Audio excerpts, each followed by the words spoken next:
Tourism പൊതുമരാമത്ത് വകുപ്പ് മന്ത്രി ശ്രീ PM മുഹമ്മദ് റിയാസ് അവർകൾ, ഈ യുവജന വിദ്യാർത്ഥി സമ്മേളനം ഉദ്ഘാടനം ചെയ്തു സംസാരിച്ച KPCCയുടെ അധ്യക്ഷൻ ബഹുമാനപ്പെട്ട ശ്രീ K. സുധാകരൻ എം.പി. അവർകൾ, എനിക്ക് ശേഷം ഈ വേദിയിൽ സംസാരിക്കുന്ന യുവജന നേതാവും MLA-യുമായ ശ്രീ രാഹുൽ മാങ്കൂട്ടത്തിൽ, കേരളത്തിൻ്റെ അഭിമാനമായി കേംബ്രിഡ്ജ് മേയറായി പ്രവർത്തിച്ചു കൊണ്ടിരിക്കുന്ന ശ്രീ ബൈജു തിട്ടാല, മുൻ യുവജന നേതാവും ഇപ്പോൾ KPCCയുടെ ജനറൽ സെക്രട്ടറിയുമായ എൻ്റെ പ്രിയപ്പെട്ട സ്നേഹിതൻ അഡ്വക്കേറ്റ് M. ലിജു, വേദിയിലെ മറ്റൊട്ടനവധി പേർ, പ്രിയങ്കരനായ വർക്കല MLA ശ്രീ V. ജോയി, അതോടൊപ്പം തന്നെ ബഹുമാനപ്പെട്ട ശുഭാംഗാനന്ദ സ്വാമികൾ, സച്ചിദാനന്ദ സ്വാമികൾ, എല്ലാവരെയും സ്നേഹപൂർവ്വം ആദ്യമേ തന്നെ അഭിവാദ്യം ചെയ്യുകയാണ്. ശിവഗിരി തീർത്ഥാടനത്തോടനുബന്ധിച്ചുള്ള ഓരോ സെമിനാറിൽ ഓരോ വർഷവും പങ്കെടുക്കാനുള്ള ക്ഷണം ലഭിക്കുമ്പോൾ തന്നെ അത് വലിയ അഭിമാനത്തോടെ സ്വീകരിക്കുന്ന ഒരാളാണ് ഞാൻ. തീർച്ചയായും 92ാമത് ശിവഗിരി തീർത്ഥാടന വേദിയിൽ, അതും ഈ പുതുവർഷ പുലരിയിൽ നമ്മൾ ഒരുമിച്ച് ചേരുന്നത് വിദ്യാർത്ഥി യുവജന സമ്മേളനത്തിലാണ്. എന്താണ് യുവത്വം എന്നൊരു ചോദ്യം വളരെ പ്രസക്തമായി പലരും ചോദിക്കാറുണ്ട്. TS തിരുമുമ്പിൻ്റെ മനോഹരമായ വരികളിങ്ങനെയാണ്: തലനരയ്ക്കുവതല്ലെൻ്റെ വാർദ്ധക്യം, തലനരയ്ക്കാത്തതല്ലെൻ്റെ യൗവനം, കൊടിയ ദുഷ്പ്രഭുത്വത്തിന് മുമ്പിൽ തലകുനിക്കാത്തതാണെൻ്റെ യൗവനം എന്നതാണ്. മഹാനായ ശ്രീനാരായണ ഗുരു കേരളീയ നവോത്ഥാനത്തിൻ്റെ ശില പാകിയത് 1888-ലാണ്. ശ്രീനാരായണ ഗുരു അപ്പോൾ 30കളാണ്. യൗവന തീഷ്ണമായ ഒരു കാലഘട്ടത്തെ കടന്നു പോകാത്ത ഒരു മനുഷ്യരും ജനമൃതികൾക്കിടയിൽ ഉണ്ടാകുന്നില്ല. നമ്മളിൽ മഹാഭൂരിപക്ഷം പേരും കൗമാരവും യൗവനവും എല്ലാം കടന്നു പോകുന്നവരാണല്ലോ, ജനിക്കുന്ന എല്ലാവരും. പക്ഷെ ജനമൃതികൾക്കിടയിലുള്ള ആ യാത്രക്കിടയിൽ പ്രണയവും പൂക്കളും ശബളമോഹങ്ങളും നിറമുള്ള കനവുമെല്ലാമുള്ള യൗവനത്തിൻ്റെ മനോഹരമായ വസന്തകാലത്ത് എങ്ങനെയാണ് നമ്മൾ ജീവിക്കുന്നത്? ഒഴുക്കിനൊപ്പം നീന്തുന്നവരാണോ, ഒഴുക്കിനെതിരെ നീന്താൻ ശ്രമിക്കുന്നവരാണോ എന്നത് വളരെ പ്രസക്തമായ ചോദ്യമാണ്.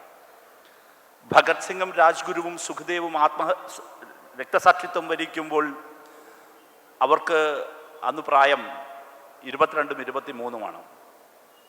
ഇവിടെ നിന്ന് അല്പം അപ്പുറത്താണ് വക്കം അബ്ദുൽ ഖാദർ. സാംസ്കാരിക നായകനായ, നവോത്ഥാന നായകനായ സ്വദേശാഭിമാനി പത്രത്തിൻ്റെ ഉടമയായ വക്കം അബ്ദുൽ ഖാദറിനെ കുറിച്ചല്ല ഞാൻ പറയുന്നത്. മദ്രാസ് സെൻറ്റ് ജോർജ് ഫോർട്ടിൽ അനന്തൻ നായർ, ഭൗജ സിംഗ് ബർദാൻ എന്നിവർക്കൊപ്പം തൂക്കുമരമേറിയ ഇന്ത്യയുടെ സ്വാതന്ത്ര്യ സമര സേനാനി INA ഹീറോ വക്കം അബ്ദുൽ ഖാദറിനെ കുറിച്ചാണ്. പ്രായം 26 ആത്മഹത്യ ചെയ്ത് സൈനൈഡ് കഴിച്ച് ബ്രിട്ടീഷുകാർക്കെതിരെ പൊരുതി രക്തസാക്ഷിത്വം വരിച്ചവരുടെ പേരാണ് പ്രീതിലത വഡേദാർ. ആ പ്രീതിലത വഡേദാർ കൗമാരദശയിലായിരുന്നു. ഖുദിറാം ബോസ്, അങ്ങനെ ഒട്ടേറെ പേർ, ചന്ദ്രശേഖർ ആസാദ്. നിങ്ങൾ നോക്കൂ, യൗവനത്തിൻ്റെ വസന്തകാലത്താണ്, വിദ്യാർത്ഥി കാലത്താണ് വിദ്യ കൊണ്ട് പ്രബുദ്ധരായ ഒരുപിടി മനുഷ്യർ നമുക്ക് മുൻപേ നടന്നു. അവർ ഒഴുക്കിനൊപ്പം നീന്തുകയായിരുന്നില്ല, ഒഴുക്കിനെതിരെ നീന്തുകയായിരുന്നു. ആ ആത്മധീരതയാണ് യഥാർത്ഥത്തിൽ യൗവനം എന്ന് അടയാളപ്പെടുത്തേണ്ടത്. ആ യൗവന തീഷ്ണമായ കാലത്ത് ഒഴുക്കിനെതിരെ നീന്തുകയും തെറ്റുകൾക്കെതിരെ കലഹിക്കുകയും ചെയ്തു. തെറ്റെന്ന് തോന്നിയതിനെ യുക്തിസഹമായി എതിർത്തു. ബഹുമാനപ്പെട്ട KPCC അധ്യക്ഷൻ്റെ പ്രഭാഷണത്തിനിടയിൽ അദ്ദേഹം 888 ശിവപ്രതിഷ്ഠയെ അദ്ദേഹം അനുസ്മരിക്കുന്നുണ്ടായിരുന്നു. അതിൽ അദ്ദേഹം പറഞ്ഞൊരു കാര്യമുണ്ട്, അത് ചരിത്രത്തിൻ്റെ ഭാഗവുമാണ്. എങ്ങനെയാണ് നിനക്ക്, തീയനായ ഈഴവനായ ജാതിയിൽ താണ നിനക്കെങ്ങനെയാണ് തേവരെ പ്രതിഷ്ഠിക്കാൻ സ്വാതന്ത്ര്യമുണ്ടാവുക? ദൈവമിരിക്കുന്നതിൻ്റെ അരികിലൂടെ പോകാൻ പോലും നിനക്ക് സ്വാതന്ത്ര്യമില്ലാത്തിടത്ത് നീ ഏതു ധർമ്മത്തിലാണ്, ഏത് ക്രിയയാണ്, ഏത് വേദമാണ് നിന്നെ ഇത് പ്രതിഷ്ഠ നടത്താൻ വേണ്ടി നിനക്ക് ഏത് നിയമമാണ് നിന്നെ അനുശാസിക്കുന്നത്? എങ്ങനെ നീ പ്രതിഷ്ഠ നടത്തി എന്ന് ചോദിച്ചു വന്നവരുടെ മുൻപിലാണ് നാം പ്രതിഷ്ഠിച്ചത് നമ്മുടെ ശിവനെയാണെന്ന് ശ്രീനാരായണ ഗുരുവിൻ്റെ യുക്തിസഹമായ മറുപടി, യുക്തിഭദ്രമായ മറുപടി വരുന്നത്. അത് ഒഴുക്കിനെതിരായ നീന്തലാണ്. ജാതിഭേദം, മതദ്വേഷം ഏതുമില്ലാതെ സർവരും സോദരത്വനെ വാഴുന്ന മാതൃകാസ്ഥാനമാണിത് എന്ന് ഗുരു അവിടെ കുറിച്ചിട്ടു. നിങ്ങൾ നോക്കൂ, ഇന്ന് നമ്മുടെ രാജ്യം എന്താണ് ഗുരു മുൻപോട്ട് വെച്ച, ഗുരുവിൻ്റെ ഒരുപാട് സന്ദേശങ്ങളുണ്ട്. ഇവിടെ അധ്യക്ഷ പ്രസംഗത്തിലും ഉദ്ഘാടന പ്രസംഗത്തിലും തുടർച്ചയായി ജീവിതത്തിൻ്റെ എല്ലാ വഴികളിലും നമ്മൾ കേൾക്കുന്ന ഒട്ടനവധി സന്ദേശങ്ങളുണ്ട്, ഗുരുവിനെ വായിക്കുന്നവർ, അറിയുന്നവർ. പക്ഷെ അതിൻ്റെ എസൻസ് ആകെ എടുത്താൽ മൈത്രിയായിരുന്നു, സാഹോദര്യമായിരുന്നു ഗുരുവിൻ്റെ എല്ലാ സന്ദേശങ്ങളുടെയും ആകത്തുക എന്ന് പറയാൻ കഴിയും. നോക്കൂ, ജാതിഭേദം മതദ്വേഷം ഏതുമില്ലാതെ സർവരും സോദരത്വനെ വാഴുന്ന മാതൃകാസ്ഥാനമാണിത്. മൈത്രിയാണ്. മൈത്രിയിൽ അധിഷ്ഠിതമായ മനുഷ്യ കേന്ദ്രീകൃതമായ മൈത്രിയുടെ മഹാസന്ദേശമാണ് ഗുരുവിൻ്റെ എസൻസ്. നമ്മൾ ഈ നിൽക്കുന്നത് ജനുവരി മാസത്തിലാണ്. ഈ ജനുവരി മാസത്തിന്, പ്രത്യേകിച്ചും ഈ വർഷത്തെ 2025 ജനുവരി പിറക്കുമ്പോൾ ഈ 2025 കാലം, ഈ മാസത്തിനൊരു ഈ വർഷത്തിനൊരു പ്രത്യേകത കൂടിയുണ്ട് എന്ന് നമ്മൾ ഓർമ്മിക്കണം. യഥാർത്ഥത്തിൽ സനാതന ഹൈന്ദവ വഴിയിൽ ഉറച്ചു വിശ്വസിച്ചിരുന്ന ഒരു മനുഷ്യനായിരുന്നു മഹാത്മാഗാന്ധി. ഗാന്ധിയുടെ ജീവിതത്തിലുടനീളം അങ്ങനെ തന്നെയായിരുന്നു. ഗാന്ധി ചാതുർവർണ്ണ്യത്തിൽ വിശ്വസിച്ചിരുന്നു. ചാതുർവർണ്ണ്യം മയാ സൃഷ്ടം എന്നതിനെ പൂർണ്ണമായി ഹൃദയത്തിൽ സൂക്ഷിച്ചിരുന്ന ആളുകളിൽ ഒരാളായിരുന്നു. ചാതുർവർണ്ണ്യം റിയാലിറ്റിയാണ്, യാഥാർത്ഥ്യമാണ് എന്ന് ഗാന്ധി ഉറച്ചു വിശ്വസിച്ചിരുന്നു. ആ ഗാന്ധിയെ തിരുത്തിയത് ഇവിടെ ഈ ശിവഗിരി കുന്നിൽ ഇപ്പോഴും കാണാൻ കഴിയുന്ന, ഇപ്പോഴും ഇളം തെന്നലിൽ ഇളകിയാടുന്ന പച്ചിലകളുടെ ചുവട്ടിൽ വെച്ചാണ്, ഒരു മാവിൻ്റെ ചുവട്ടിൽ വെച്ചാണ്. ആ മാവ് ഇപ്പോഴും ഇവിടെയുണ്ട്, ഒരു ചരിത്രത്തിലെ സാക്ഷിയായി. ഗുരുവിനെ ഗാന്ധി സന്ദർശിക്കാൻ വരുന്ന നിമിഷമാണത്. മഹാത്മാഗാന്ധി ഗുരുവിനെ സന്ദർശിച്ചത് 1925 മാർച്ച് മാസം 22 എന്നാണ് എൻ്റെ ഓർമ്മ. മാർച്ച് മാസം 22, അതായത് ഈ ജനുവരി പിറന്നു. 2025 മാർച്ച് മാസം 22 ആകുമ്പോൾ ഗാന്ധി ഗുരുവുമായി നടത്തിയ സംവാദത്തിൻ്റെ, ഗാന്ധി ശിവഗിരിയിൽ വന്നതിൻ്റെ 100 വർഷം പൂർത്തിയാവുകയാണ്. ഇതാ 100ാം വർഷം പിറന്ന വാതിൽപ്പടിയിലാണ് നമ്മൾ നിൽക്കുന്നത്. എന്തായിരുന്നു ഇവിടെ നടന്ന സംവാദം? ഇന്നലെ ബഹുമാനപ്പെട്ട മുഖ്യമന്ത്രിയുടെ പ്രസംഗത്തിനു ശേഷം ചില ചർച്ചകൾ ഇവിടെ ഉരുത്തിരിഞ്ഞിട്ടുണ്ട്. എന്തായിരുന്നു ഗാന്ധിയും ഗുരുവും നടത്തിയ സംവാദം? എന്തായിരുന്നു ഗാന്ധിയുടെ ബോധ്യം? ഗാന്ധി പറഞ്ഞു, ചാതുർവർണ്ണ്യം യാഥാർത്ഥ്യമാണ്, ജാതി യാഥാർത്ഥ്യമാണ്.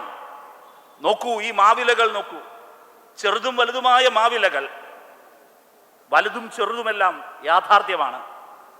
ഗുരു പുഞ്ചിരിച്ചുകൊണ്ട് ഗാന്ധിയുടെ വാദത്തെ സ്വീകരിച്ചു. എഴുന്നേറ്റ് ആ മാവിൽ നിന്ന് വലുതും ചെറുതുമായ 2 ഇലകൾ എടുത്തു, 2 ഇലകളും പിഴിഞ്ഞു. എന്നിട്ട് കാണിച്ചു, നോക്കൂ, വലുതും ചെറുതും കാഴ്ചയിലെങ്കിലും രണ്ടിൻ്റെയും നീര് ഒരു നിറമല്ലേ. ഗാന്ധിയുടെ ജാതി എന്ന റിയാലിറ്റി എന്ന അദ്ദേഹത്തിൻ്റെ ബോധ്യത്തെ, അദ്ദേഹത്തിൻ്റെ അഭിപ്രായത്തെ ഗുരു തിരുത്തിയത് ഇവിടെ ഈ ശിവഗിരി എന്ന ചരിത്രഭൂമിയിൽ വെച്ചാണ്. അതിനു സാക്ഷ്യം വഹിച്ച ആ മാവിൻ ചുവട് ഇപ്പോഴും ഇവിടെയുണ്ട് എന്ന് മറന്നു പോകരുത്. ആ മാവ് യാഥാർത്ഥ്യമാണ് എങ്കിൽ, ഇത് ചരിത്രമാണെങ്കിൽ, ഞാൻ വീണ്ടും ഓർമ്മപ്പെടുത്തുന്നു, ചാതുർവർണ്ണ്യത്തിൽ അധിഷ്ഠിതമായ, ജാതിബോധത്തിൽ അധിഷ്ഠിതമായ എല്ലാ പുനരുത്ഥാന ചിന്തകൾക്കെതിരെയും ഒഴുകിപ്പരന്ന മഹാസാഗരത്തിന്റെ പേരാണ് ശ്രീനാരായണ ഗുരു. അതാണ് ഗുരുവിൻ്റെ ചരിത്രത്തിലെ സ്ഥാനം. ആ ഗുരുവിനെ വേറെ എവിടെയും കൊണ്ടുകെട്ടാൻ ഒരാൾക്കും കഴിയില്ല. കാലങ്ങൾക്ക് മുമ്പ് പിന്നെയും സംവാദങ്ങൾ ഉയർന്നിട്ടുണ്ട്. ഹിന്ദു ബനാറസ് സർവകലാശാലയുടെ സ്ഥാപനത്തിന് വേണ്ടി ഇന്ത്യയൊട്ടാകെ പണ്ഡിറ്റ് മദൻ മോഹൻ മാളവ്യ പണപ്പിരിവിന് വേണ്ടി സഞ്ചരിച്ചൊരു കാലമുണ്ടായിരുന്നു. സി കേശവന്റെ ജീവിത സമരം എന്ന പുസ്തകത്തിൽ വളരെ ഗംഭീരമായ ഭാഗം അടയാളപ്പെടുത്തുന്നുണ്ട്. ഇന്ത്യയിലാകെ സഞ്ചരിച്ചു. സനാതന ഹൈന്ദവ സംസ്കാരത്തിൻ്റെയും രാമരാഷ്ട്ര നിർമ്മിതിയുടെയും എല്ലാം തന്നെ ചിന്ത ഉയർത്തിപ്പിടിച്ചിരുന്നയാളായിരുന്നു മദൻ മോഹൻ മാളവ്യ. പണ്ഡിറ്റ് മദൻ മോഹൻ മാളവ്യ ആ ഒരു തോട്ടിൻ്റെ ആളായിരുന്നു. അദ്ദേഹം കോട്ടയത്ത് കേരളത്തിലെ പൗരപ്രമുഖരുടെ യോഗം വിളിച്ചു. ലക്ഷ്യം ഹിന്ദു ബനാറസ് സർവകലാശാല സ്ഥാപിക്കുന്നത് സംബന്ധിച്ചുള്ള ആലോചനയാണ്. അദ്ദേഹം സംസാരിക്കവേ ഞാനീ പറഞ്ഞ തോട്ടിൽ നിന്നുകൊണ്ടാണ് അദ്ദേഹം സംസാരിച്ചത്. അദ്ദേഹത്തിൻ്റെ പ്രഭാഷണം ഒരു ഘട്ടം കടന്നപ്പോൾ സദസ്സിൽ നിന്നൊരു ചെറുപ്പക്കാരൻ എഴുന്നേറ്റു നിന്നു. ഞാൻ വീണ്ടും ഓർമ്മപ്പെടുത്തുന്നു, എന്താണ് യുവത്വം? തല നരയ്ക്കുവതല്ലെൻ്റെ വാർദ്ധക്യം, തല നരയ്ക്കാത്തതല്ലെൻ്റെ യൗവനം, കൊടിയ ദുഷ്പ്രഭുത്വത്തിന് മുമ്പിൽ തല കുനിക്കാത്തതാണ് എൻ്റെ യൗവനം. അങ്ങനെയൊരു ചെറുപ്പക്കാരൻ എഴുന്നേറ്റ് നിന്നു.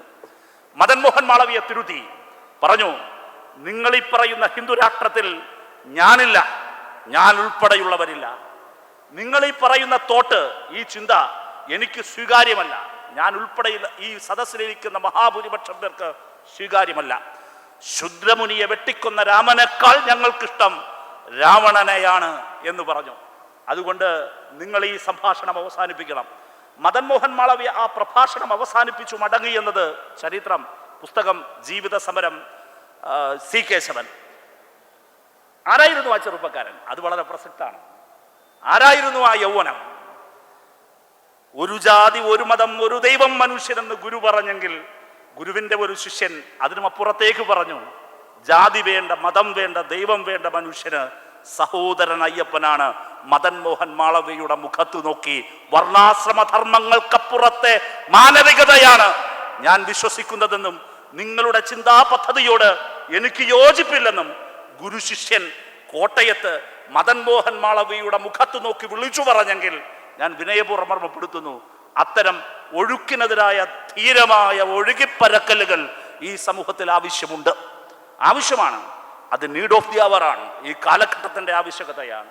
നിങ്ങൾ നോക്കൂ, ചുറ്റിലും ജാതിഭേദം മതദ്വേഷം ഏതുമില്ലാതെ സർവരും സോദരത്തിനെ വാഴുന്ന മാതൃകാസ്ഥാനമാണിതെന്ന മൈത്രിയിൽ അധിഷ്ഠിതമായ ഈ മനോഹരമായ എസൻസ് ഉണ്ടെങ്കിൽ, ഈ മരുന്നുണ്ടെങ്കിൽ, ഈ ഒറ്റമൂലിയുണ്ടെങ്കിൽ മണിപ്പൂരുണ്ടാകുമായിരുന്നോ? ലോകത്തെവിടെയെങ്കിലും അഭയാർത്ഥി പ്രവാഹങ്ങൾ ഉണ്ടാകുമോ?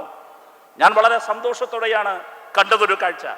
ഇവിടെ ബഹുമാന്യരായ ഗുരുക്കന്മാർ ഇവിടെ നിന്ന് ഈ ശിവഗിരിയുടെ സന്ദേശവുമായി റോമിലേക്ക് പോയത്, സംസാരിച്ചത്, റോമിൽ സ്വീകരിച്ച ആ പരിപാടി ഡിസൈൻ ചെയ്ത ശിവഗിരി മഠത്തെയും ഇതിൻ്റെ സംഘാടകരെയും ഒരു രാഷ്ട്രീയ പ്രവർത്തനം എന്ന നിലയിൽ എത്ര അഭിനന്ദിച്ചാലും മതിയാകില്ല. നിങ്ങൾക്ക് എത്ര മനോഹരമായ സന്ദേശമായിരുന്നു അത്. ലോകം ശ്രദ്ധിക്കുകയാണ്. ഇന്ന് ലോകം ഒരുപാട് വ്യഥകളുടെ മുമ്പിൽ ഉഴലുകയാണ്. ആ വ്യഥ എന്താണ്? മൈത്രിയല്ല, മറിച്ച് ഏറ്റുമുട്ടലുകളാണ്, വംശീയതയാണ്, വംശീയ വിദ്വേഷമാണ്, അഭയാർത്ഥി പ്രവാഹങ്ങളാണ്. നിലൂഫർ ദബുർ എന്ന ഒരു വനിതാ മാധ്യമ പ്രവർത്തകയായ ഫോട്ടോഗ്രാഫറുടെ ക്യാമറയിൽ ലെൻസിൽ കുരുങ്ങിയ ഒരു ചിത്രമുണ്ട്. കണ്ണു നനയിച്ചു പോകുന്ന, ഹൃദയത്തെ പിടിച്ചു കീറുന്ന ഒരു ചിത്രം. ആ ചിത്രം നിങ്ങൾക്ക് ഓർമ്മയുണ്ടാകും. ഐലൻ കുർദി എന്ന ഒരു പിഞ്ചു കുഞ്ഞ് മണൽത്തിട്ടയിൽ മുത്തമിട്ടെന്ന പോലെ മരിച്ചു കിടക്കുന്ന ചിത്രമാണ് ഐലൻ കുർദി. അഭയാർത്ഥി പ്രവാഹങ്ങളുടെ നാട്, വെറുപ്പിന്റെ, വിദ്വേഷത്തിന്റെ നാട്. അങ്ങനെയൊരു കാലത്ത് റോമിൽ, ലോകത്തിന്റെ ശ്രദ്ധാകേന്ദ്രമായ റോമിൽ മൈത്രിയുടെ വലിയ സന്ദേശം, അത് അവിടെ മാത്രമല്ല ഞാൻ പറഞ്ഞത്, റോമിൽ ആ പരിപാടി നടത്തുന്നതോടുകൂടി ലോകമാകെയുള്ള ശ്രദ്ധയിലേക്ക് ഗുരു വീണ്ടും കടന്നു വരികയാണ്. ലോകത്തിന്റെ മുമ്പിലേക്കാണ്. കേംബ്രിഡ്ജിന്റെ മേയർ ഈ വേദിയിൽ പങ്കെടുക്കുന്നുണ്ട്. ലോകത്തെമ്പാടും, ഇന്ത്യയിൽ മാത്രമല്ല, ഇന്ന് മാനവരാശി അഭിമുഖീകരിച്ചു കൊണ്ടിരിക്കുന്ന, മൈത്രിയില്ലാത്തതിൻ്റെ പേരിൽ അഭിമുഖീകരിച്ചു കൊണ്ടിരിക്കുന്ന ഗുരുതരമായ പ്രശ്നങ്ങളെ, ആ ഗുരുതരമായ പ്രശ്നങ്ങൾക്കുള്ള ഒരു മരുന്നായി, ഒറ്റമൂലിയായി നമുക്ക് 888 മുതൽ ഇങ്ങോട്ട്, അതിനു മുൻപേ ഗുരുവിൻ്റെ തോട്ടിനെ, മൈത്രിയിൽ അധിഷ്ഠിതമായ ഗുരുവിൻ്റെ ചിന്തയെ, സന്ദേശങ്ങളെ ലോകത്തിൻ്റെ മുമ്പിൽ അവതരിപ്പിക്കാൻ ശിവഗിരിക്ക് കഴിയും എന്നാണ് ഞാൻ വിശ്വസിക്കുന്നത്. നമുക്ക് ഓരോരുത്തർക്കും കഴിയണം. അതുകൊണ്ട് മൈത്രി എന്നതിൽ അധിഷ്ഠിതമായി, മനുഷ്യ കേന്ദ്രീകൃതമായ, മനുഷ്യൻ്റെ നന്മയും മനുഷ്യൻ്റെ പുരോഗതിയും മനുഷ്യൻ്റെ അഭിവൃദ്ധിയും മുൻനിർത്തിയുള്ള ഏറ്റവും ഉദാത്തമായ, മനുഷ്യരെ എല്ലാം ഒന്നുപോലെ കാണുന്ന, മനുഷ്യരെ ചേർത്തു നിർത്തുന്ന, എല്ലാ വിഭാഗീയതകളുടെയും എല്ലാ വിജാതീയതകളുടെയും അപ്പുറത്ത് മനുഷ്യനെ അങ്ങേയറ്റം കണ്ണി ചേർത്ത് നിർത്തുന്ന മഹത്തായ സന്ദേശം ജീവിതം കൊണ്ട്, സ്വന്തം സന്ദേശം കൊണ്ട്, തൻ്റെ അന്വേഷണാത്മകമായ മനസ്സിൽ മഥനം ചെയ്തെടുത്ത കരുത്തിലൂടെ ലോകത്തെമ്പാടും വിളംബരം ചെയ്ത മഹാനായ ശ്രീനാരായണ ഗുരുവിനെ എവിടെയെങ്കിലും ഒരിടത്തൊരു ദുർവ്യാഖ്യാനം ചെയ്യാനുള്ള ശ്രമം നടന്നാൽ അരുതെന്നുറക്കെ വിളിച്ചു പറയാൻ സഹോദരനയ്യപ്പന്മാർ ഇപ്പോഴും ഉണ്ടാകണം. കാലം നമ്മളിൽ, നിങ്ങളിൽ, ഓരോ മനുഷ്യനിലും, ഓരോ ചെറുപ്പത്തിലും അത് പ്രതീക്ഷിക്കുന്നുണ്ട് എന്ന് മാത്രം വിനയപൂർവ്വം ഓർമ്മപ്പെടുത്തി വിദ്യാർത്ഥി യുവജന സമ്മേളനത്തിൽ പങ്കെടുക്കാൻ കഴിഞ്ഞതിലുള്ള അഭിമാനവും ആഹ്ലാദവും ഒരിക്കൽ കൂടി പങ്കുവെച്ചുകൊണ്ട് ഞാൻ എൻ്റെ വാക്കുകൾ അവസാനിപ്പിക്കുന്നു, നിർത്തുന്നു. നന്ദി, നമസ്കാരം.